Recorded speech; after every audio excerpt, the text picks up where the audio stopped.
ओम गण गणपति नमः। ओम गण गणपति नमः। ओम गण गणपति नमः। श्रीमद् वाल्मीकीय रामायण महात्म्य, पहला अध्याय।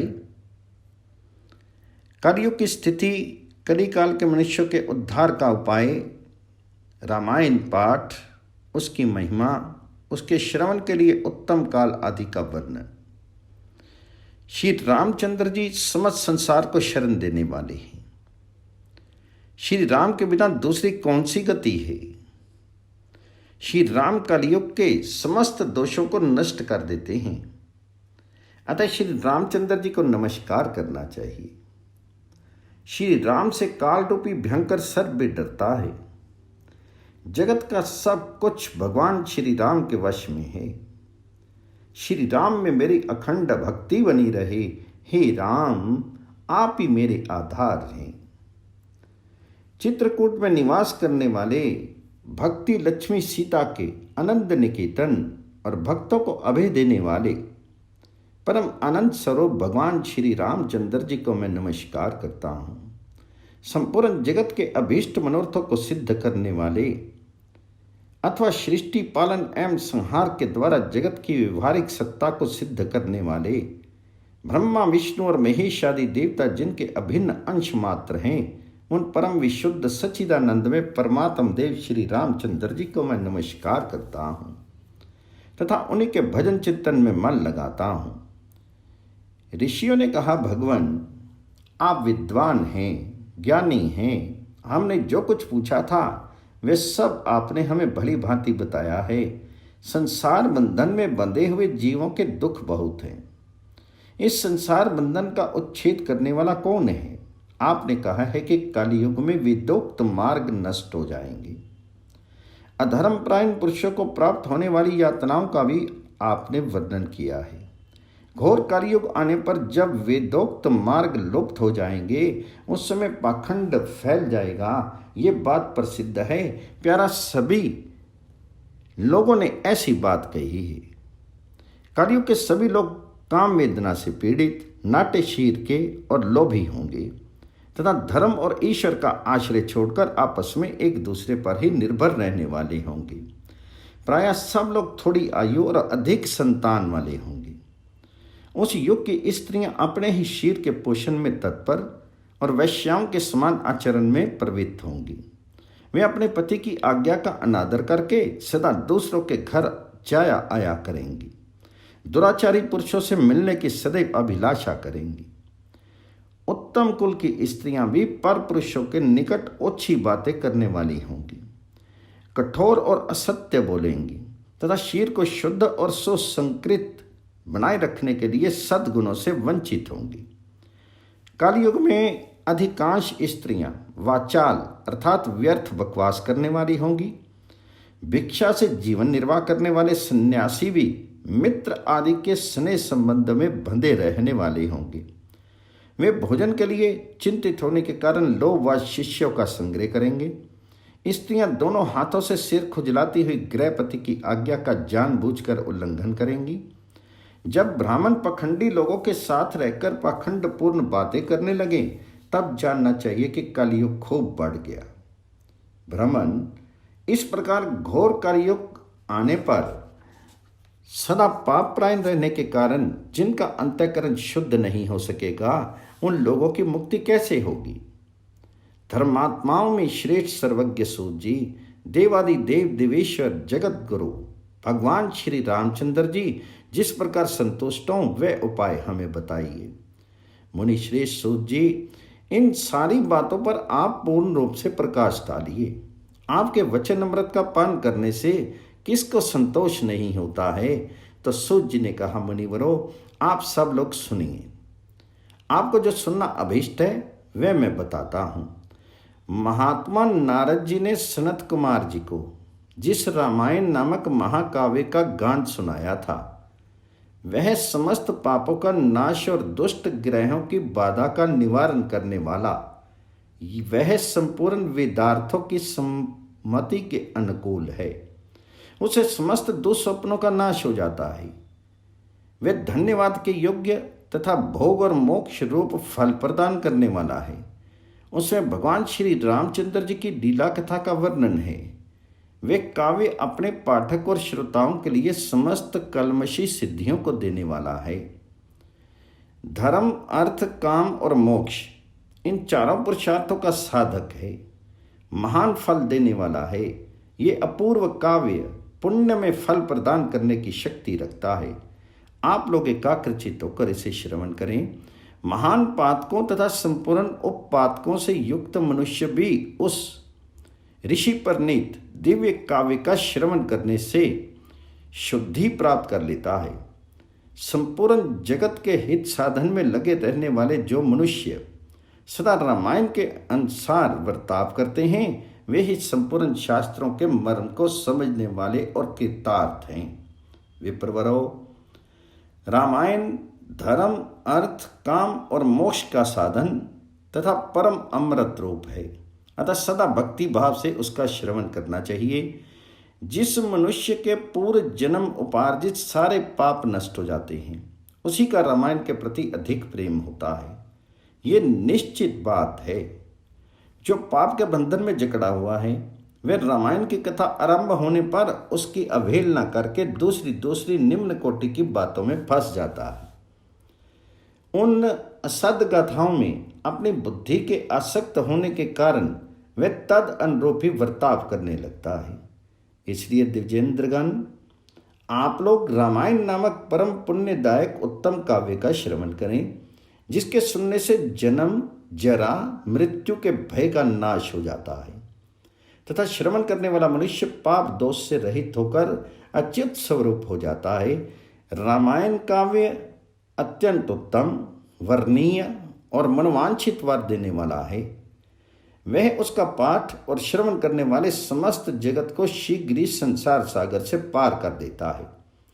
उस आदि काव्य को सुनकर मनुष्य श्री रामचंद्र जी के परम पद को प्राप्त कर लेता है। जो ब्रह्मा, रुद्र और विष्णु नामक भिन्न भिन्न रूप धारण करके विश्व की सृष्टि, संहार और पालन करते हैं, उन आदिदेव परम उत्कृष्ट परमात्मा श्री रामचंद्र जी को अपने हृदय मंदिर में स्थापित करके मनुष्य मोक्ष का भागी होता है। जो नाम तथा जाति आदि विकल्पों से रहित, कार्य कारण से परे, सर्वोत्कृष्ट, वेदांत शास्त्र के द्वारा जानने योग्य एवं अपने ही प्रकाश से प्रकाशित होने वाला परमात्मा है, उसका समस्त वेदों और पुराणों के द्वारा साक्षात्कार होता है। इस रामायण के अनुशीलन से भी उसी की प्राप्ति होती है।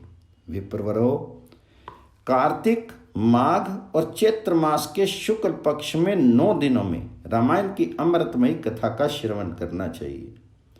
जो इस प्रकार श्री रामचंद्र जी के मंगलमय चरित्र का श्रवण करता है, वे इस लोक और परलोक में भी अपनी समस्त उत्तम कामनाओं को प्राप्त कर लेता है। वह सब पापों से मुक्त होकर अपनी 21 पीढ़ियों के साथ श्री रामचंद्र जी के उस परम धाम में चला जाता है, जहां जाकर मनुष्य को कभी शोक नहीं करना पड़ता। चैत्र, माघ और कार्तिक के शुक्ल पक्ष में परम पुण्य में रामायण कथा का नवाह पारायण करना चाहिए तथा 9 दिनों तक इसे प्रयत्नपूर्ण सुनना चाहिए। रामायण आदि काव्य है। ये स्वर्ग और मोक्ष देने वाला है। अतः संपूर्ण धर्मों से रहित घोर कलयुग आने पर 9 दिनों में रामायण की अमृतमयी कथा को श्रवण करना चाहिए। ब्राह्मणों, जो लोग भयंकर कली काल में श्री राम नाम का आश्रय लेते हैं, वे ही कृतार्थ होते हैं। कलयुग उन्हें बाधा नहीं पहुंचाता। जिस घर में प्रतिदिन रामायण की कथा होती है, वे तीर्थ रूप हो जाता है। वहां जाने से दुष्टों के पाप का नाश होता है। तपोधनों, इस शरीर में तभी तक पाप रहते हैं जब तक मनुष्य श्री रामायण कथा का भली भांति श्रवण नहीं करता। संसार में श्री रामायण की कथा परम दुर्लभ ही है। जब करोड़ों जन्मों के पुण्यों का उदय होता है, तभी उसकी प्राप्ति होती है। श्रेष्ठ ब्राह्मणों, कार्तिक, माघ और चैत्र के शुक्ल पक्ष में रामायण के श्रवण मात्र से राक्षस भाव संपन्न सोदास भी शाप मुक्त हो गए थे। सोदास ने महर्षि गौतम के शाप से राक्षस शरीर प्राप्त किया था। वे रामायण के प्रभाव से ही पुनः उस शाप से छुटकारा पा सके थे। जो पुरुष श्री रामचंद्र जी की भक्ति का आश्रय लेकर प्रेम पूर्वक इस कथा का श्रवण करता है वे बड़े बड़े पापों तथा पातक आदि से मुक्त हो जाता है। इस प्रकार श्री स्कंद पुराण के उत्तरखंड में नारद सनत कुमार संवाद के अंतर्गत रामायण महात्म्य विषयक कल्प का अनुकीर्तन नामक प्रथम अध्याय पूर्ण हुआ। श्रीमद् बाल्मीकि रामायण महात्म्य में दूसरे अध्याय में नारद सनत कुमार संवाद सुदास या सोमदत्त नामक ब्राह्मण को राक्षसत्व की प्राप्ति तथा रामायण कथा श्रवण तथा उससे उद्धार। ऋषियों ने पूछा, महामुनि देव ऋषि नारद मुनि ने सनत कुमार जी से रामायण संबंधी संपूर्ण धर्मों का किस प्रकार वर्णन किया था? उन दोनों ब्रह्मवादी महात्माओं का किस क्षेत्र में मिलन हुआ था? तात वे दोनों कहाँ ठहरे थे? नारद जी ने उनसे जो कुछ कहा था वे सब आप हम लोगों को बताइए। तो सूर्य ने कहा, मुनिवरों, सनक आदि महात्मा भगवान ब्रह्मा जी के पुत्र माने गए हैं। उनमें ममता और अहंकार का तो नाम भी नहीं था। वे सब के सब उद्धरेता अर्थात नैष्टिक ब्रह्मचारी हैं। मैं आप लोगों से उनके नाम बताता हूँ, सुनिए। सनक, सनंदन, सनत कुमार और सनातन, ये चारों सनक आदि माने गए हैं। वे भगवान विष्णु के भक्त और महात्मा हैं। सदा ब्रह्म के चिंतन में लगे रहते हैं, बड़े सत्यवादी हैं, शस्त्र सूर्य के समान तेजस्वी एवं मोक्ष के अभिलाषी हैं। एक दिन वे महातेजस्वी ब्रह्मपुत्र सनक आदि ब्रह्मा जी की सभा देखने के लिए मेरु पर्वत के शिखर पर गए। वहां भगवान विष्णु के चरणों में प्रकट हुई परम पुण्य में गंगा नदी, जिन्हें सीता भी कहते हैं, बह रही थी। उनका दर्शन करके वे तेजस्वी महात्मा उनके जल में स्नान करने को उद्यत हुए। ब्राह्मणों, इतने में ही देवऋषि नारद मुनि भगवान जी के नारायण आदि नामों का उच्चारण करते हुए वहां पर आ पहुंचे। वे नारायण, अच्युत, अनंत, वसुदेव, जनार्दन, यज्ञेश, यज्ञपुरुष, राम, विष्णु, आपको नमस्कार है। इस प्रकार भगवान नाम का उच्चारण करके संपूर्ण जगत को पवित्र बनाते और एकमात्र लोक पावनी गंगा की स्तुति करते हुए वहां आए। उन्हें आते देखकर महातेजस्वी सनक आदि मुनियों ने उनकी यथोचित पूजा की तथा नारद जी ने भी उन मुनियों को मस्तक झुकाया। तदंतर वहां मुनियों की सभा में सनत कुमार जी ने भगवान नारायण के परम भक्त मुनिवर नारद से इस प्रकार कहा। सनत कुमार बोले, महाप्राज्ञ नारद जी, आप समस्त मनुष्यों में सर्वज्ञ हैं, सदा श्री हरि की भक्ति में तत्पर रहते हैं, अतः आपसे बढ़कर दूसरा कोई नहीं है। इसलिए मैं पूछता हूँ, जिनसे समस्त चराचर जगत की उत्पत्ति हुई है तथा वे गंगा जी जिनके चरणों से प्रकट हुई हैं, उन श्री हरि के स्वरूप का ज्ञान कैसे होता है? यदि आपकी हम लोगों पर कृपा हो तो हमारे इस प्रश्न का यथार्थ रूप से विवेचन कीजिए। तो नारद जी ने कहा, जो पर से भी परतर हैं, उन परम देव श्री राम को नमस्कार है, जिनका निवास स्थान परम धाम उत्कृष्ट से भी उत्कृष्ट है तथा जो सगुण और निर्गुण रूप हैं, उन श्री राम को मेरा नमस्कार है। ज्ञान, अज्ञान, धर्म, अधर्म तथा विद्या और अविद्या, ये सब जिनके अपने ही स्वरूप हैं तथा जो सबके आत्मा रूप हैं, उन आप परमेश्वर को नमस्कार है। जो दैत्यों का विनाश और नरक का अंत करने वाले हैं, जो अपने हाथ के संकेत मात्र से अथवा अपने भुजाओं के बल से धर्म की रक्षा करते हैं, पृथ्वी के भार का विनाश जिनका मनोरंजन मात्र है और जो उस मनोरंजन की सदा अभिलाषा रखते हैं, उन रघुकुल देव श्री राम देव को मैं नमस्कार करता हूँ। जो एक होकर भी चार स्वरूपों में अवतीर्ण होते हैं, जिन्होंने वानरों को साथ लेकर राक्षस सेना का संहार किया है, उन दशरथ नंदन श्री रामचंद्र जी का मैं भजन करता हूँ। भगवान श्री राम के ऐसे ऐसे अनेक चित्र हैं जिनके नाम करोड़ों वर्षों में भी नहीं गिनाए जा सकते, जिनके नाम की महिमा का मनु और मनुष्य भी पार नहीं पा सकते। वहां मेरे जैसे शुद्र जीव पहुंच ही कैसे पाते हैं? जिनके नाम के स्मरण मात्र से बड़े बड़े पातक भी पावन बन जाते हैं, उन परमात्मा का स्तवन मेरे जैसा तुच्छ बुद्धि वाला प्राणी कैसे कर सकता है? जो द्विज घोर कलयुग में रामायण कथा का आश्रय लेते हैं वे ही कृतकृत्य हैं, उनके लिए तुम्हें सदा नमस्कार करना चाहिए। सनत कुमार जी, भगवान जी की महिमा को जानने के लिए कार्तिक माघ और चैत्र के शुक्ल पक्ष में रामायण की अमृतमय कथा का नवा श्रवण करना चाहिए। ब्राह्मण सुदास गौतम के शाप से राक्षस शरीर को प्राप्त हो गए थे, परंतु रामायण के प्रभाव से ही उन्हें उस शाप से छुटकारा मिला था। तो सनत कुमार जी ने पूछा, मुनि श्रेष्ठ, संपूर्ण धर्मों का फल देने वाली रामायण कथा किसने वर्णन किया है? तो सुदास को गौतम द्वारा कैसे शाप प्राप्त हुआ? फिर वे रामायण के प्रभाव से किस प्रकार शाप मुक्त हुए थे? मुनि, यदि आपका हम लोगों पर अनुग्रह हो तो सब कुछ ठीक ठीक बताइए, इन सारी बातों से हमें अवगत कराइए, क्योंकि भगवान जी की कथा वक्ता और श्रोता दोनों के पापों का नाश करने वाली है। नारद जी ने कहा, ब्राह्मण, रामायण का प्रादुर्भाव महर्षि वाल्मीकि के मुख से हुआ है, तुम उसी का श्रवण करो। रामायण की अमृतमय कथा का श्रवण 9 दिनों में करना चाहिए। सातयुग में एक ब्राह्मण थे जिन्हें धर्म कर्म का विशेष ज्ञान था। उनका नाम था सोमदत्त। वे सदा धर्म के पालन में ही तत्पर रहते थे। वे ब्राह्मण सुदास नाम से भी विख्यात थे। ब्राह्मण ने ब्रह्मवादी गौतम मुनि से गंगा जी के मनोरम तट पर संपूर्ण धर्म का उपदेश सुना था। गौतम ने पुराणों और शास्त्रों की कथाओं द्वारा उन्हें तत्व का ज्ञान कराया था। सुदास ने गौतम से उनके बताए हुए संपूर्ण धर्मों का श्रवण किया था। एक दिन की बात है, सुदास परमेश्वर शिव की आराधना में लगे हुए थे। उसी समय वहां उनके गुरु गौतम जी आ पहुंचे, परंतु सुदास ने अपने निकट आए हुए गुरु को भी उठकर प्रणाम नहीं किया। परम बुद्धिमान गौतम तेज की निधि थे। वे शिष्य के प्रताप से रुष्ट ना होकर शांति बने रहे।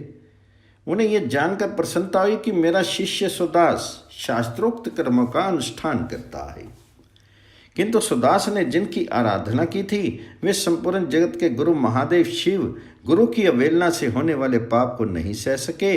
उन्होंने सुदास को राक्षस की योनि में जाने का शाप दे दिया। तब विनय कला कोविद ब्राह्मण ने हाथ जोड़कर गौतम से कहा। ब्राह्मण बोले, संपूर्ण धर्मों के ज्ञाता सर्वदर्शी सुरेश्वर भगवान, मैंने जो अपराध किया है वह सब आप क्षमा कीजिए। तो गौतम ने कहा, वत्स, कार्तिक मास के शुक्ल पक्ष में तुम रामायण की अमृतमय कथा को भक्ति भाव से आदरपूर्वक श्रवण करो। इस कथा को 9 दिनों में सुनाना चाहिए। ऐसा करने से यह शाप अधिक दिनों तक नहीं रहेगा, केवल 12 वर्षों तक ही रह सकेगा। तो ब्राह्मण ने कहा, पूछा, रामायण की कथा किसने कही है तथा उसमें किसके चरित्रों का वर्णन किया गया है? महामते, ये सब संक्षेप में बताने की कृपा करें। यूं कहकर मन ही मन प्रसन्न होकर सुदास ने गुरु के चरणों में प्रणाम किया। तो गौतम ने कहा, ब्राह्मण सुनो, रामायण काव्य का निर्माण वाल्मीकि मुनि ने किया है। जिन भगवान श्री राम ने अवतार ग्रहण करके रावण आदि राक्षसों का संहार किया और देवताओं का कार्य संवारा था, उन्हीं के चरित्र का रामायण काव्य में वर्णन है। तुम उसी का श्रवण करो। कार्तिक मास के शुक्ल पक्ष में 9वें दिन अर्थात प्रतिपदा से 9वीं तक रामायण की कथा सुननी चाहिए। वह समस्त पापों का नाश करने वाली है। ऐसा कहकर पूर्णकाम गौतम ऋषि अपने आश्रम को चले गए। इधर सोमदत्त या सुदास नामक ब्राह्मण ने दुखमग्न होकर राक्षस शीर का आश्रय लिया। वे सदा भूख प्यास से पीड़ित तथा क्रोध के वशीभूत रहते थे। उनके शीर का रंग कृष्ण पक्ष की रात के समान काला था। वे भयंकर राक्षस होकर निर्जन वन में भ्रमण करने लगे। वहां वे नाना प्रकार के पशुओं, मनुष्यों, सांप, बिच्छू आदि जंतुओं, पक्षियों और वानरों को बलपूर्वक पकड़कर खा जाते थे। ब्रह्म ऋषियों, उन राक्षस के द्वारा ये पृथ्वी बहुत सी हड्डियों तथा लाल पीले शीर वाले रक्तपाई प्रेतों से परिपूर्ण होकर अत्यंत भयंकर दिखाई देने लगी। 6 महीने में ही 100 योजन विस्तृत भूभाग को अत्यंत दुखित करके वह राक्षस पुनः दूसरे किसी वन में चला गया। वहां भी वह प्रतिदिन नर मांस का भोजन करता रहा। संपूर्ण लोगों के मन में भय उत्पन्न करने वाले वह राक्षस घूमता घामता नर्मदा जी के तट पर जा पहुंचा। इस समय कोई अत्यंत धर्मात्मा ब्राह्मण उधर आ निकला। उसका जन्म कलिंग देश में हुआ था। लोगों में वह गर्ग नाम से विख्यात था। कंधे पर गंगा जल लिए भगवान विश्वनाथ की स्तुति तथा श्री राम के नामों का गान करता हुआ वह ब्राह्मण बड़े हर्ष और उत्साह में भरकर उस पुण्य प्रदेश में आया था। गर्ग मुनि को आते देखकर राक्षस सुदास बोल उठा, हमें भोजन प्राप्त हो गया। ऐसा कहकर अपनी दोनों भुजाओं को ऊपर उठाए हुए वह मुनि की ओर चला, परंतु उनके द्वारा उच्चारित होने वाले भगवान नामों को सुनकर वह दूर ही खड़ा रहा। उन ब्रह्म ऋषि को मारने में असमर्थ होकर राक्षस उनसे इस प्रकार बोला। राक्षस ने कहा, ये तो बड़े आश्चर्य की बात है। भद्र महाभाग, आप महात्मा को नमस्कार है। आप जो भगवान नामों का स्मरण कर रहे हैं, इतने से ही राक्षस भी दूर भाग जाते हैं। मैंने पहले कोटि सहस्त्र ब्राह्मणों का भक्षण किया है। ब्राह्मण, आपके पास जो नाम रूपी कवच है वही राक्षसों के महान भय से आपकी रक्षा करता है। आपके द्वारा किए गए नाम स्मरण मात्र से हम राक्षसों को भी परम शांति प्राप्त हो गई। यह भगवान अच्युत की कैसी महिमा है। महाभाग ब्राह्मण, आप श्री राम कथा के प्रभाव से श्रद्धा, राग आदि दोषों से रहित हो गए हैं, अतः आप मुझे इस अधम पातक से बचाइए। मुनि श्रेष्ठ, मैंने पूर्व काल में अपने गुरु की अवहेलना की थी, फिर गुरु जी ने मुझ पर अनुग्रह किया और ये बात कही। पूर्व काल में वाल्मीकि मुनि ने जो रामायण की कथा कही है उसका कार्तिक मास के शुक्ल पक्ष में प्रयत्न पूर्वक श्रवण करना चाहिए। इतना कहकर गुरुदेव ने पुनः ये सुंदर एवं शुभदायक वचन कहा, रामायण की अमृतमयी कथा 9 दिन के सुननी चाहिए। अतः संपूर्ण शास्त्रों के तत्व को जानने वाले महाभाग ब्राह्मण, आप मुझ रामायण कथा सुनाकर इस पाप कर्म से मेरी रक्षा कीजिए।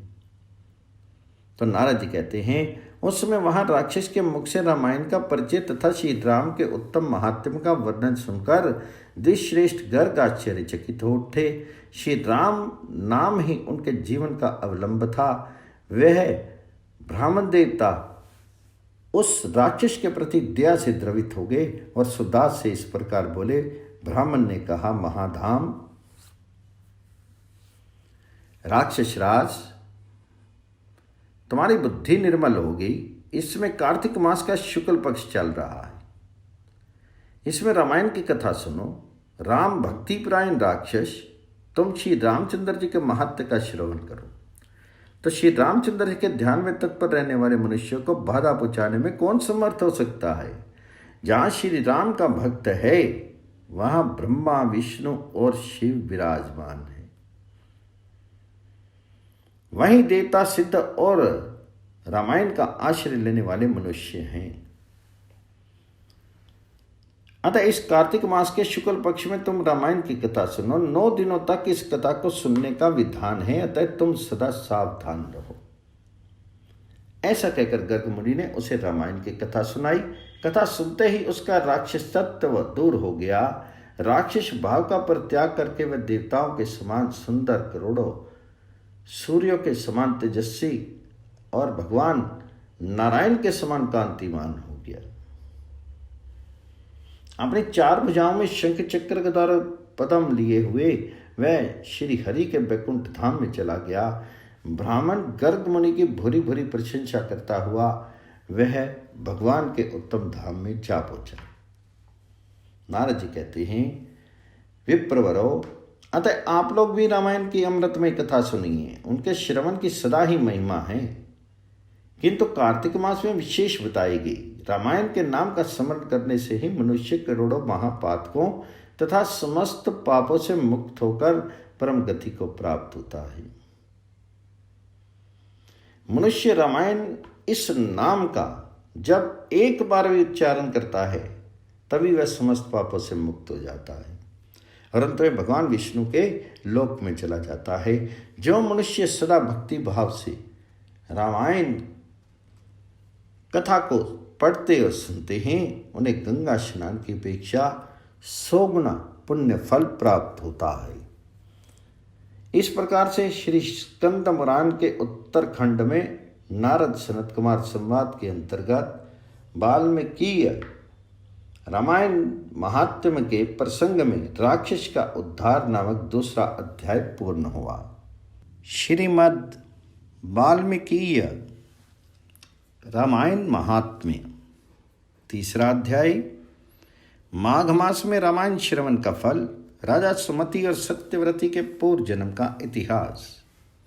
सनत कुमार जी ने कहा, ब्रह्म ऋषि नारद जी, आपने ये अद्भुत इतिहास सुनाया है, अब रामायण के महात्म्य का पूरा विस्तार पूर्वक वर्णन कीजिए। आपने कार्तिक मास में रामायण के श्रवण की महिमा बताई, आप कृपा पूर्वक दूसरे मास का महात्म्य बताइए। मुनि, आपके वचन अमृत से किसको संतोष नहीं होगा? तो नारद जी ने कहा, महात्माओं, आप सब लोग निश्चय ही बड़े भाग्यशाली और कृतकृत्य हैं, इसमें संशय नहीं है, क्योंकि आप भक्ति भाव से भगवान श्री राम की महिमा सुनने के लिए उद्यत हुए हैं। ब्रह्मवादी मुनियों ने भगवान श्री राम के महात्म्य का श्रवण पुण्य आत्मा पुरुषों के लिए परम दुर्लभ बताया है। महर्षियों, अब आप लोग एक विचित्र पुरातन इतिहास सुनिए जो समस्त पापों का निवारण और संपूर्ण रोगों का विनाश करने वाला है। पूर्व काल की बात है, द्वापर में सुमति नाम से प्रसिद्ध एक राजा हो गए हैं। उनका जन्म चंद्रवंश में हुआ था। वे श्री संपन्न और 7 द्वीपों के एकमात्र सम्राट थे। उनका मन सदा धर्म में ही लगा रहता था। वे सत्यवादी तथा सब प्रकार की संपत्तियों से शोभित थे। सदा श्री राम कथा के सेवन और श्री राम की ही सम आराधना में संलग्न रहते थे। श्री राम की पूजा अर्चा में लगे रहने वाले भक्तों की वे सदा सेवा करते थे। उनमें अहंकार का नाम भी नहीं था। वे पूज्य पुरुषों के पूजन में तत्पर रहने वाले समदर्शी तथा सद्गुण संपन्न थे। राजा सुमति समस्त प्राणियों के हितैषी, शांत, कृतज्ञ और यशस्वी थे। उनकी परम सौभाग्यशाली पत्नी भी समस्त शुभ लक्षणों से शोभित थी। उनका नाम सत्यवती था। वह पतिव्रता थी, पति में ही उसके प्राण बसते थे। वे दोनों पति पत्नी सदा रामायण के ही पढ़ने और सुनने में संलग्न रहते थे। सदा अन्न का दान करते और प्रतिदिन जल दान में प्रवृत्त रहते थे। उन्होंने असंख्य पोखरों, बगीचों और बावड़ियों का निर्माण कराया था। महाभाग राजा सुमति भी सदा रामायण के ही अनुशीलन में लगे रहते थे। वे भक्ति भाव से भावित होकर रामायण को ही बाँचते अथवा सुनते थे। इस प्रकार वे धर्मज्ञ नरेश सदा श्री राम की आराधना में ही तत्पर रहते थे। उनकी प्यारी पत्नी सत्यवती भी ऐसी ही थी। देवता भी उन दोनों दंपति की सदा भूरी भूरी प्रशंसा करते थे। एक दिन उन त्रिभुवन विख्यात धर्मात्मा राजा रानी को देखने के लिए विभांडक मुनि अपने बहुत से शिष्य के साथ वहां आए। मुनिवर विभांडक को आया देखकर राजा सुमति को बड़ा सुख मिला।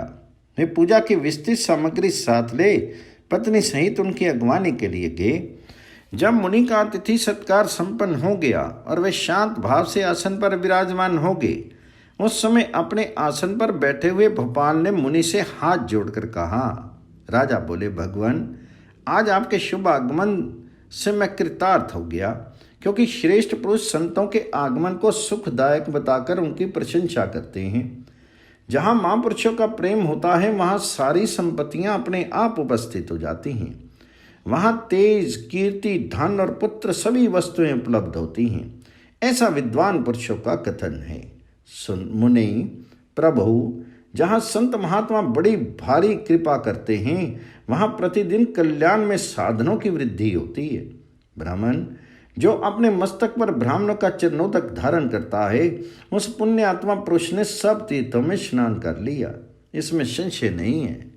शांत स्वरूप महर्षि, मेरे पुत्र पत्नी तथा सारी संपत्ति आपके चरणों में समर्पित है, आज्ञा दीजिए, हम आपकी क्या सेवा करें।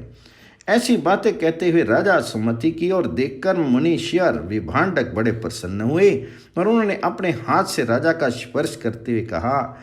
ऋषि बोले, राजन, तुमने जो कुछ कहा है वह सब तुम्हारे कुल के अनुरूप है। जो इस प्रकार विनय से झुक जाते हैं वे सब लोग परम कल्याण के भागी होते हैं। भोपाल, तुम सन्मार्ग पर चलने वाले हो, मैं तुम पर बहुत प्रसन्न हूँ। महाभाग, तुम्हारा कल्याण हो, मैं तुमसे जो कुछ पूछता हूँ उसे बताओ। यद्यपि भगवान श्री हरि को संतुष्ट करने वाले बहुत से पुराण भी थे जिनका तुम पाठ कर सकते थे, तथापि इस माघ मास में सब प्रकार से प्रयत्नशील होकर तुम जो रामायण के ही पारायण में लगे हुए हो तथा तुम्हारी ये साधी पत्नी भी सदा जो श्री राम की ही आराधना में रत रहती है, इसका क्या कारण है? ये वृत्तांत यथावत रूप से मुझे बताओ। तो राजा ने कहा, भगवान सुनिए, आप जो कुछ पूछते हैं मैं सब मैं बता रहा हूँ। मुने, हम दोनों का चरित्र संपूर्ण जगत के लिए आश्चर्यजनक है। साधु शिरोमणि, पूर्व जन्म में मैं मालती नामक शूद्र था, सदा कुमार पर ही चलता और सब लोगों के अहित साधन में ही संलग्न रहता था। दूसरों की चुगली खाना, धर्मद्रोही, देवता संबंधी द्रव्य का अपहरण करने वाला तथा महापातकियों के संसर्ग में रहने वाला था। मैं देव संपत्ति से ही जीव का चलाता था। गो हत्या, ब्राह्मण हत्या और चोरी करना यही अपना धंधा था। मैं सदा दूसरे प्राणियों की हिंसा में ही लगा रहता था। प्रतिदिन दूसरों से कठोर बातें बोलता, पाप करता और वेश्याओं में आसक्त रहता था। इस प्रकार कुछ काल तक घर में रहा। फिर बड़े लोगों की आज्ञा का उल्लंघन करने के कारण मेरे सभी भाई बंधुओं ने मुझे त्याग दिया और मैं दुखी होकर वन में चला आया। वहां प्रतिदिन मृगों का मांस खाकर रहता था और कांटे आदि बिछाकर लोगों के आने जाने का मार्ग अवरुद्ध कर देता था। इस तरह अकेला बहुत दुख भोगता हुआ मैं उस निर्जन वन में रहने लगा। एक दिन की बात है, मैं भूखा प्यासा थका मांदा निद्रा से झूमता हुआ एक निर्जन वन में आया। वहां देवयोग से वशिष्ठ जी के आश्रम पर मेरी दृष्टि पड़ी। उस आश्रम के निकट एक विशाल सरोवर था जिसमें हंस और कारंडव आदि जल पक्षी छा रहे थे। मुनीश्वर, वह सरोवर चारों ओर से वन्य पुष्प समूहों द्वारा आच्छादित था। वहां जाकर मैंने पानी पिया और उसके तट पर बैठकर अपनी थकावट दूर की। फिर कुछ वृक्षों की जड़ें उखाड़कर उनके द्वारा अपनी भूख बुझाई। वशिष्ठ के उस आश्रम के पास ही मैं निवास करने लगा। टूटी फूटी स्फटिक शिलाओं को जोड़कर मैंने वहां दीवार खड़ी की। फिर पत्तों, तिनकों और काष्ठों द्वारा एक सुंदर घर बना लिया। उसी घर में रहकर मैं व्याधों की वृत्त का आश्रय ले नाना प्रकार के मृगों को मारकर उन्हीं के द्वारा 20 वर्षों तक अपनी जीविका चलाता रहा।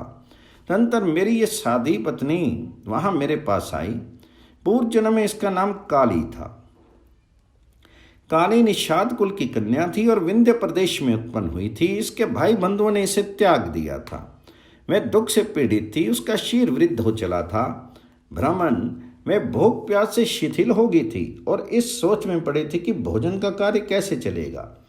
देव योग से घूमती घामती वह उसी निर्जन वन में आ पहुंची जिसमें मैं रहता था। गर्मी का महीना था। बाहर इसे धूप सता रही थी और भीतर मानसिक संताप अत्यंत पीड़ा दे रहा था। इस दुखनी नारी को देखकर मेरे मन में बड़ी दया आई। मैंने इसे पीने के लिए जल और खाने के लिए मांस और जंगली फल दिए।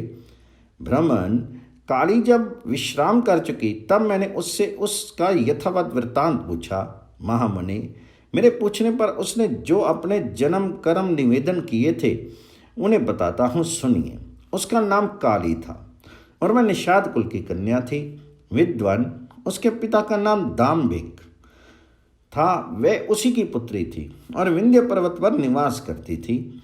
सदा दूसरों का धन चुराना और चुगली खाना ही उसका काम था।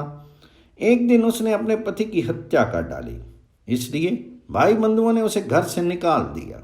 ब्राह्मण, इस तरह परित्यक्ता काली उस दुर्गम एवं निर्जन वन में मेरे पास आई थी। उसने अपनी सारी करतूतें मुझे इसी रूप में बताई थी। मुनि, तब वशिष्ठ जी के उस पवित्र आश्रम के निकट मैं और काली दोनों पति पत्नी का संबंध स्वीकार करके रहने और मांसाहार से ही जीवन निर्वाह करने लगे। एक दिन हम दोनों जीविका के निमित्त कुछ उद्यम करने के लिए वहां वशिष्ठ जी के आश्रम पर गए। महात्मन, वहां देव ऋषियों का समाज जुटा हुआ था। वही देखकर हम लोग उधर गए थे। वहां माघ मास में प्रतिदिन ब्राह्मण लोग रामायण का पाठ करते दिखाई देते थे। उस समय हम लोग निराहार थे और पुरुषार्थ करने में समर्थ होकर भी भूख प्यास से कष्ट पा रहे थे। अतः बिना इच्छा के ही वशिष्ठ जी के आश्रम पर चले गए थे। फिर लगातार 9 दिनों तक भक्ति पूर्वक रामायण की कथा सुनने के लिए हम दोनों वहां जाते रहे। मुनि, उसी समय हम दोनों की मृत्यु हो गई। हमारे उस कर्म से भगवान मधुसूदन का मन प्रसन्न हो गया। अतः उन्होंने हमें ले आने के लिए दूत भेजे। वे दूत हम दोनों को विमान में बिठाकर भगवान जी के परम पद उत्तम धाम में ले गए। हम दोनों देवादिदेव चक्रपाणि के निकट जा पहुंचे। वहां हमने जितने समय तक बड़े बड़े भोग भोगे थे वे बता रहे हैं, सुनिए। कोटि सहस्त्र और कोटि शत युगों तक श्री राम धाम में निवास करके हम लोग ब्रह्मलोक में आए। वहां भी उतने ही समय तक रहकर हम इंद्रलोक में आ गए। मुनि श्रेष्ठ, इंद्रलोक में भी उतने ही काल तक परम उत्तम भोग भोगने के पश्चात हम क्रमशः इसी पृथ्वी पर आए हैं। यहाँ भी रामायण के प्रसाद से हमें अतुल संपत्ति प्राप्त हुई है। मुनि, अनिच्छा से रामायण का श्रवण करने पर भी हमें ऐसा फल प्राप्त हुआ है। धर्मात्मन, यदि 9 दिनों तक भक्ति भाव से रामायण की अमृतमय कथा सुनी जाए तो वह जन्म जरा और मृत्यु का नाश करने वाली है। विप्रवाद, सुनिए।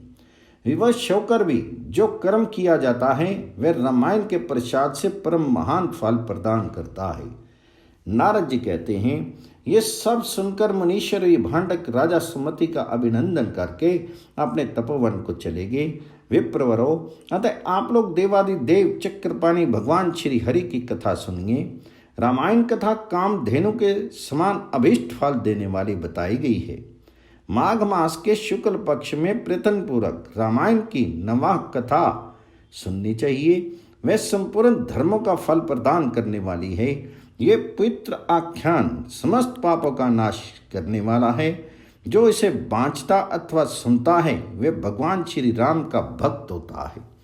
इस प्रकार श्री स्कंद पुराण के उत्तर खंड में नारद सनत कुमार संवाद के अंतर्गत रामायण महात्म्य के प्रसंग में माघ मास में रामायण कथा श्रवण के फल का वर्णन नामक 3रा अध्याय पूर्ण हुआ।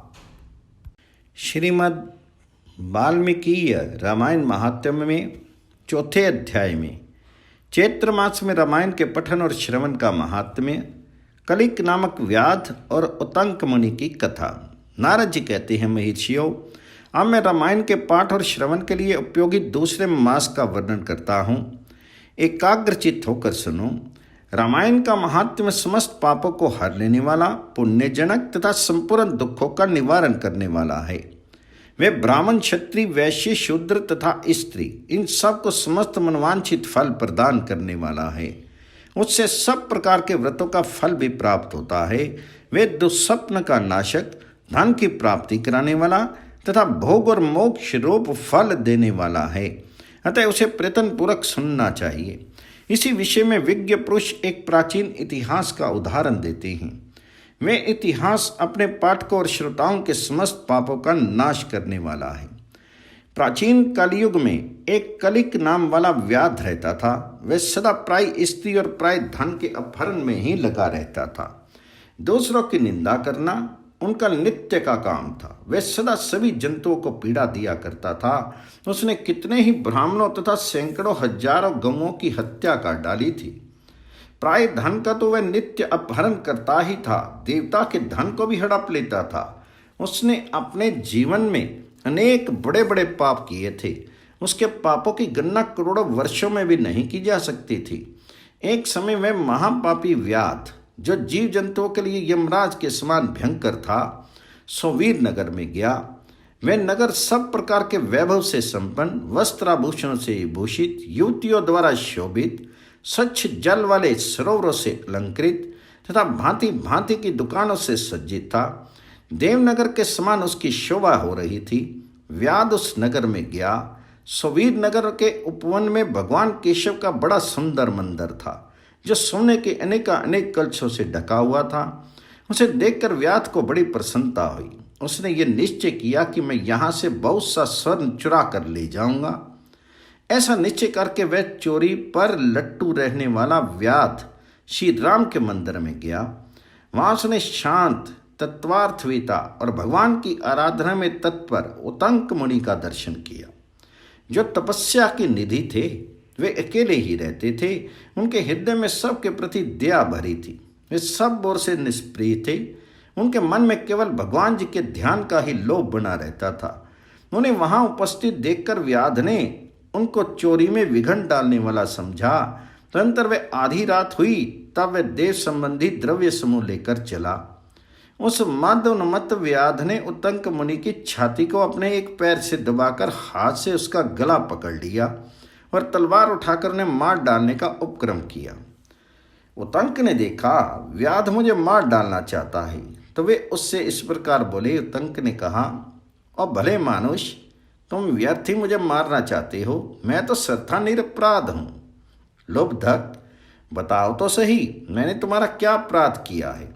संसार में लोग अपराधी की ही प्रयत्नपूर्वक हिंसा करते हैं। सौम्य, सज्जन निरपराध की व्यर्थ हिंसा नहीं करते हैं। शांतचित्त साधु पुरुष अपने विरोधी तथा मूर्ख मनुष्यों में भी सद्गुणों की स्थिति देखकर उनके साथ विरोध नहीं रखते हैं। जो मनुष्य बारंबार दूसरों की गाली सुनकर भी क्षमाशील बना रहता है, वह उत्तम कहलाता है। उसे भगवान विष्णु का अत्यंत प्रियजन बताया गया है। दूसरों के हित साधन में लगे रहने वाले साधुजन किसी के द्वारा अपने विनाश का समय उपस्थित होने पर भी उसके साथ वैर नहीं करते। चंदन का वृक्ष अपने को काटने पर भी कुठार की धार को सुवासित ही करता है। अहो, विधाता बड़ा बलवान है। वह लोगों को नाना प्रकार से कष्ट देता रहता है। जो सब प्रकार के संग से रहित हैं, उसे भी दुरात्मा मनुष्य सताया करते हैं। अहो, दुष्टजन इस संसार में बहुत से जीवों को बिना किसी अपराध के ही पीड़ा देते हैं। मल्ला मछलियों के, चुगलखोर सज्जनों के और व्याध मृगों के इस जगत में अकारण वैरी होते हैं। अहो, माया बड़ी प्रबल है। ये संपूर्ण जगत को मोह में डाल देती है तथा स्त्री, पुत्र, मित्र आदि के द्वारा सबको सब प्रकार के दुखों से संयुक्त कर देती है। मनुष्य प्राय धन का अपहरण करके जो अपनी स्त्री आदि का पोषण करता है, वह किस काम का? क्योंकि अंत में उन सब को छोड़कर वह अकेला ही परलोक की राह लेता है। मेरी माता, मेरा पिता, मेरी पत्नी, मेरे पुत्र तथा मेरा ये घर बार, इस प्रकार ममता व्यर्थ ही प्राणियों को कष्ट देती रहती है। मनुष्य जब तक कमाकर धन देता है, तभी तक लोग उसके भाई बंधु बने रहते हैं और उसके कमाए हुए धन को सारे बंधु बांधव सदा भोगते रहते हैं। किंतु मूर्ख मनुष्य अपने किए हुए पाप के फल रूप दुख को अकेला ही भोगता है। उतंक मुनि जब इस प्रकार कह रहे थे, तब उनकी बातों पर विचार करके कलिक नामक व्याध भय से व्याकुल हो उठा और हाथ जोड़कर बारंबार कहने लगा, प्रभु, मेरा अपराध को क्षमा कीजिए। उन महात्मा के संग के प्रभाव से तथा भगवान जी का सानिध्य मिल जाने से उस लुब्धक के सारे पाप नष्ट हो गए तथा उसके मन में निश्चय ही बड़ा पश्चाताप होने लगा। वह बोला, विप्रवर, मैंने जीवन में बहुत से बड़े बड़े पाप किए हैं, किंतु वे सब आपके दर्शन मात्र से नष्ट हो गए। प्रभु, मेरी बुद्धि सदा पाप में ही डूबी रहती थी। मैंने निरंतर बड़े बड़े पापों का ही आचरण किया है। उसने मेरा उद्धार किस प्रकार होगा? मैं किसकी शरण में जाऊं? पूर्व जन्म में किए हुए पापों के फल से मुझे व्याध होना पड़ा है। यहाँ भी मैंने पापों के ही जाल बटोरे हैं। ये पाप करके मैं किस गति को प्राप्त होऊंगा? महामना कलिक की ये बात सुनकर ब्रह्म ऋषि उतंक इस प्रकार बोले। उतंक ने कहा, महामते व्याध, तुम धन्य हो, धन्य हो। तुम्हारी बुद्धि बड़ी निर्मल और उज्जवल है, क्योंकि तुम संसार संबंधी दुखों के नाश का उपाय जानना चाहते हो। चैत्र मास के शुक्ल पक्ष में तुम्हें भक्ति भाव से आदर पूर्वक रामायण की नववाह कथा सुननी चाहिए। इसके श्रवण मात्र से मनुष्य समस्त पापों से छुटकारा पा जाता है। उस समय कलिक व्याध के सारे पाप नष्ट हो गए। वह रामायण की कथा सुनकर तत्काल मृत्यु को प्राप्त हो गया। व्याध को धरती पर पड़ा हुआ देखकर दयालु उतंक मुनि बड़े विस्मित हुए। फिर उन्होंने भगवान कमलापति का स्तवन किया। रामायण की कथा सुनकर निष्पाप हुआ व्याध दिव्य विमान पर आरूढ़ होकर उतंक मुनि से इस प्रकार बोला, विद्वान, आपके प्रसाद से मैं महापातकों के संकट से मुक्त हो गया, अतः मैं आपके चरणों में प्रणाम करता हूँ। मैंने जो किया है मेरे उस अपराध को आप क्षमा कीजिए। तो सूर्य कहते हैं, ऐसा कहकर कलिक ने मुनि श्रेष्ठ उतंक पर देव कुसुमों की वर्षा की और 3 बार उनकी परिक्रमा करके उन्हें बारंबार नमस्कार किया। तत्पश्चात अप्सराओं से भरे हुए संपूर्ण मनवांछित भोगों से संपन्न विमान पर आरूढ़ होकर वह श्री हरि के परम धाम में जा पहुंचा। अतः विप्रवरो, आप सब लोग रामायण की कथा सुने। चैत्र मास के शुक्ल पक्ष में प्रयत्न पूर्वक रामायण की अमृतमय कथा का नववाह पारायण अवश्य सुनना चाहिए। इसलिए रामायण सभी ऋतुओं में हितकारक है। इसके द्वारा भगवान जी की पूजा करने वाला पुरुष मन से जो जो चाहता है उसे निस्संदेह प्राप्त कर लेता है। सनत कुमार, तुमने जो रामायण का महात्म्य पूछा था वह सब मैंने बता दिया। अब और क्या सुनना चाहते हो? इस प्रकार श्री स्कंद पुराण के उत्तर खंड में नारद सनत कुमार संवाद के अंतर्गत रामायण महात्म्य के प्रसंग में चैत्र मास में रामायण सुनने के फल का वर्णन नामक 4था अध्याय पूरा हुआ। श्रीमद् बाल्मीकि रामायण महात्म्य के 5वें अध्याय में रामायण के नवा श्रवण की विधि, महिमा तथा फल का वर्णन। सूत जी कहते हैं, रामायण का यह महात्म्य सुनकर मुनीश्वर सनत कुमार बहुत प्रसन्न हुए। उन्होंने मुनिश्रेष्ठ नारद जी से पुनः जिज्ञासा की।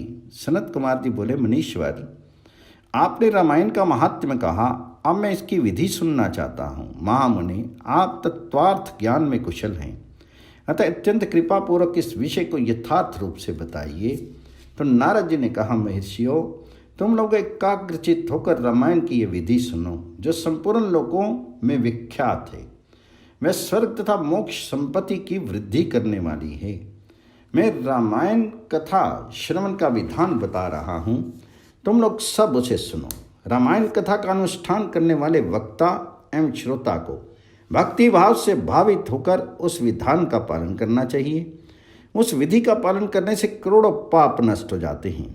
चैत्र, माघ तथा कार्तिक मास के शुक्ल पक्ष की 5वीं तिथि को कथा आरंभ करनी चाहिए।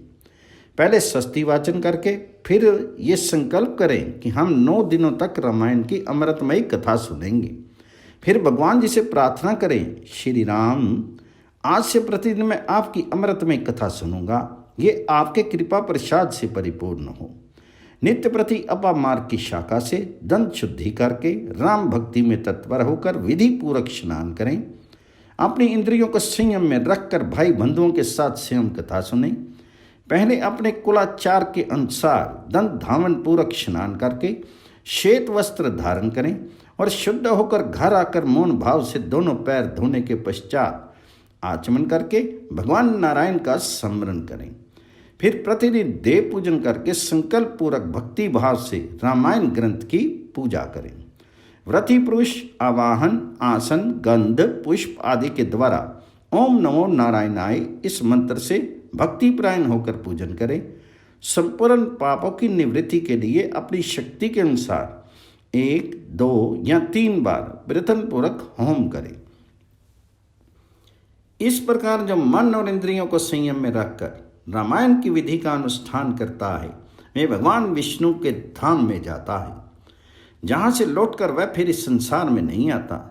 जो रामायण संबंधी व्रत को धारण करने वाला तथा धर्मात्मा है, वह श्रेष्ठ पुरुष चंडाल अथवा पतित मनुष्य का वस्त्र और अन्न से भी सत्कार ना करे।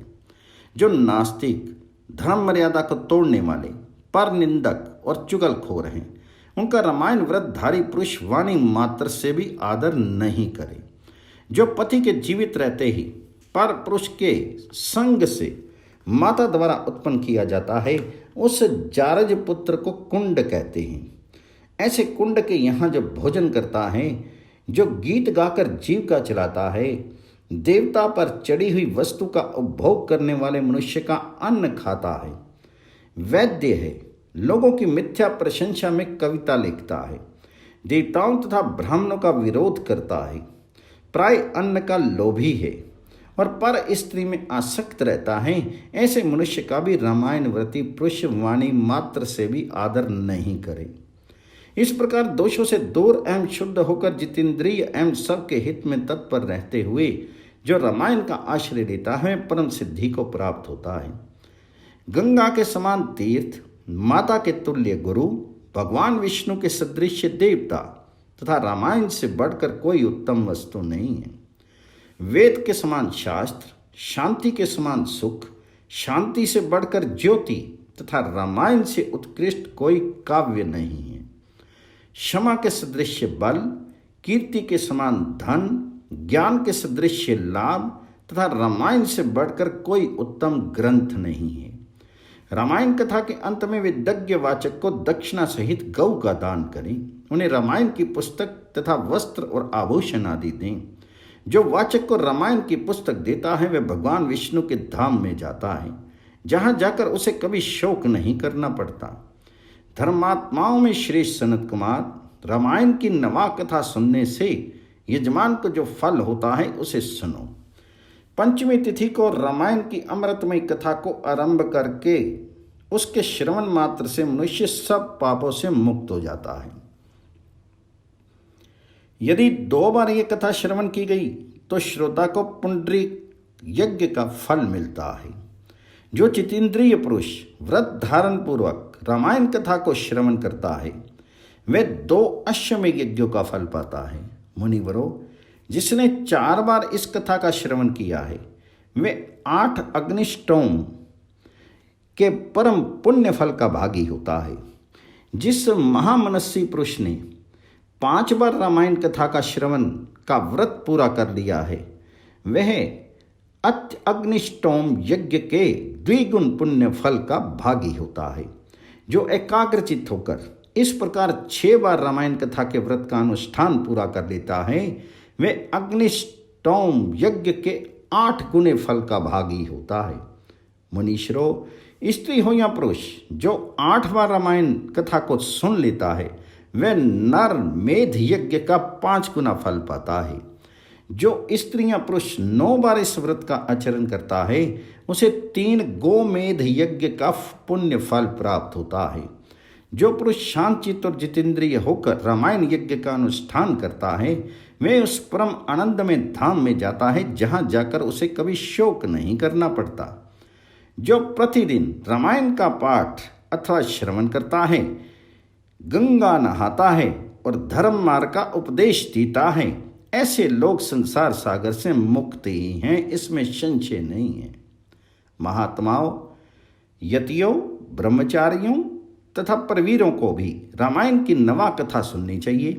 राम कथा को अत्यंत भक्तिपूर्वक सुनकर मनुष्य महान तेज से उद्दीप्त हो उठता है और ब्रह्मलोक में जाकर वहीं आनंद का अनुभव करता है। इसलिए विपेंद्रगण, आप लोग रामायण की अमृतमय कथा सुनिए। श्रोताओं के लिए ये सर्वोत्तम श्रवणीय वस्तु है और पितरों में भी परम उत्तम है। दुस्वप्न को नष्ट करने वाली ये कथा धन्य है, इसे प्रयत्नपूर्वक सुनना चाहिए। जो मनुष्य श्रद्धा युक्त होकर इसका 1 श्लोक या आधा श्लोक भी पढ़ता है वह तत्काल ही करोड़ों उपपातकों से छुटकारा पा जाता है। ये गोह से भी गोहतम वस्तु है, इसे सत्पुरुषों को ही सुनाना चाहिए। भगवान श्री राम के मंदिर में अथवा किसी पुण्य क्षेत्र में सत्पुरुषों की सभा में रामायण कथा का प्रवचन करना चाहिए। जो ब्रह्मद्रोही, पाखंडपूर्ण आचरण में तत्पर तथा लोगों को उगने वाली वृत्ति से युक्त है, उन्हें यह परम उत्तम कथा नहीं सुनानी चाहिए। जो काम आदि दोषों का त्याग कर चुके हैं, जिनका मन राम भक्ति में अनुरक्त रहता है तथा जो गुरुजनों की सेवा में तत्पर हैं, उन्हीं के समक्ष ये मोक्ष की साधन भूत कथा बाचनी चाहिए। श्री राम सर्वदेव में माने गए हैं, वे आर्त प्राणियों की पीड़ा का नाश करने वाले हैं तथा श्रेष्ठ भक्तों पर सदा ही स्नेह रखते हैं। वे भगवान भक्ति से ही संतुष्ट होते हैं, दूसरे किसी उपाय से नहीं। मनुष्य विवश होकर भी उनके नाम का कीर्तन अथवा स्मरण कर लेने पर समस्त पातकों से मुक्त होकर परम पद का भागी होता है। महात्माओं, भगवान मधुसूदन संसार रूपी भयंकर एवं दुर्गम वन को भस्म करने के लिए दावानल के समान हैं। वे अपना स्मरण करने वाले मनुष्यों के समस्त पापों का शीघ्र ही नाश कर देते हैं। इस पवित्र काव्य के प्रतिपाद्य विषय वे ही हैं, अतएव ये परम उत्तम काव्य सदा ही श्रवण करने योग्य है। इसका श्रवण अथवा पाठ करने से ये समस्त पापों का नाश करने वाला है। जिनकी श्री राम रस में प्रीति एवं भक्ति है, वही संपूर्ण शास्त्रों के अर्थ ज्ञान में निपुण और कृतकृत्य है। ब्राह्मणों, उनकी उपार्जित की हुई तपस्या पवित्र, सत्य और सफल है, क्योंकि राम रस में प्रीति हुए बिना रामायण के अर्थ श्रवण में प्रेम नहीं होता है। जो द्विज इस भयंकर कली काल में रामायण तथा श्री राम नाम का सहारा लेते हैं, वे ही कृतकृत्य हैं। रामायण की इस अमृतमय कथा का परनवा श्रवण करना चाहिए। जो महात्मा ऐसा करते हैं वे कृतज्ञ हैं, उन्हें प्रतिदिन मेरा बारंबार नमस्कार है। श्री राम का नाम, केवल श्री राम नाम ही मेरा जीवन है। कलयुग में और किसी उपाय से जीवों की सद्गति नहीं होती, नहीं होती, नहीं होती। सूत जी कहते हैं, महात्मा नारद के द्वारा इस प्रकार ज्ञान उपदेश पाकर सनत कुमार जी को तत्काल ही परम आनंद की प्राप्ति हो गई। अतः विप्रवरो, तुम सब लोग रामायण की अमृतमय कथा सुनो। रामायण को 9 दिनों में ही सुनना चाहिए। ऐसा करने वाला समस्त पापों से मुक्त हो जाता है। द्विजोत्तम, इस महान काव्य को सुनकर जो वाचक की पूजा करता है, उस पर लक्ष्मी सहित भगवान विष्णु प्रसन्न होते हैं। विपेंद्रगण, वाचक के प्रसन्न होने पर ब्रह्मा, विष्णु और महादेव जी प्रसन्न हो जाते हैं। इस विषय में कोई अन्यथा विचार नहीं करना चाहिए। रामायण के वाचक को अपने वैभव के अनुसार गौ, वस्त्र, स्वर्ण तथा रामायण की पुस्तक आदि वस्तुएं देनी चाहिए। उस दान का पुण्य फल बता रहा हूं, आप लोग एकाग्रचित होकर सुने। उस दाता को ग्रह तथा भूत वेताल आदि कभी बाधा नहीं पहुंचाते। श्री राम चरित्र का श्रवण करने पर श्रोता के संपूर्ण श्रेय की वृद्धि होती है। उसे न तो अग्नि की बाधा प्राप्त होती है और न चोर आदि का भय ही। मैं इस जन्म में उपार्जित किए हुए समस्त पापों से तत्काल मुक्त हो जाता है। मैं इस शरीर का अंत होने पर अपनी 7 पीढ़ियों के साथ मोक्ष का भागी होता है। पूर्व काल में सनत कुमार मुनि के भक्तिपूर्वक पूछने पर नारद जी ने उनसे जो कुछ कहा था, वह सब मैंने आप लोगों को बता दिया। रामायण आदि काव्य है, ये संपूर्ण वेदार्थों के सम्मति के अनुकूल है। इसके द्वारा समस्त पापों का निवारण हो जाता है। ये पुण्यमय काव्य संपूर्ण दुखों का विनाशक तथा समस्त पुण्य और यज्ञों का फल देने वाला है। जो विद्वान इसके एक या आधे श्लोक का भी पाठ करते हैं, उन्हें कभी पापों का बंधन नहीं प्राप्त होता। श्री राम को समर्पित किया हुआ ये पुण्य काव्य संपूर्ण कामनाओं को देने वाला है। जो लोग भक्तिपूर्वक इसे सुनते और समझते हैं, उनके प्राप्त होने वाले पुण्य फल का वर्णन सुनो। वे लोग 100 जन्मों में उपार्जित किए हुए पापों से तत्काल मुक्त होकर अपनी हजारों पीढ़ियों के साथ परम पद को प्राप्त होते हैं। जो प्रतिदिन श्री राम का कीर्तन सुनते हैं, उनके लिए तीर्थ सेवन, गौदान, तपस्या तथा यज्ञों की क्या आवश्यकता है। चैत्र, माघ और कार्तिक में रामायण की अमृतमय कथा का नवा प्रायण सुनना चाहिए। रामायण श्री रामचंद्र जी की प्रसन्नता प्राप्त कराने वाला, श्री राम भक्ति को बढ़ाने वाला, समस्त पापों का विनाशक तथा सभी संपत्तियों की वृद्धि करने वाला है। जो एकाग्रचित होकर रामायण को सुनता अथवा पढ़ता है, वह सब पापों से मुक्त होकर भगवान विष्णु के लोक में चला जाता है। इस प्रकार श्री स्कंद पुराण के उत्तरखंड में श्री नारद सनत कुमार संवाद के अंतर्गत रामायण महात्म्य के प्रसंग में फल का वर्णन नामक 5वां अध्याय पूर्ण हुआ।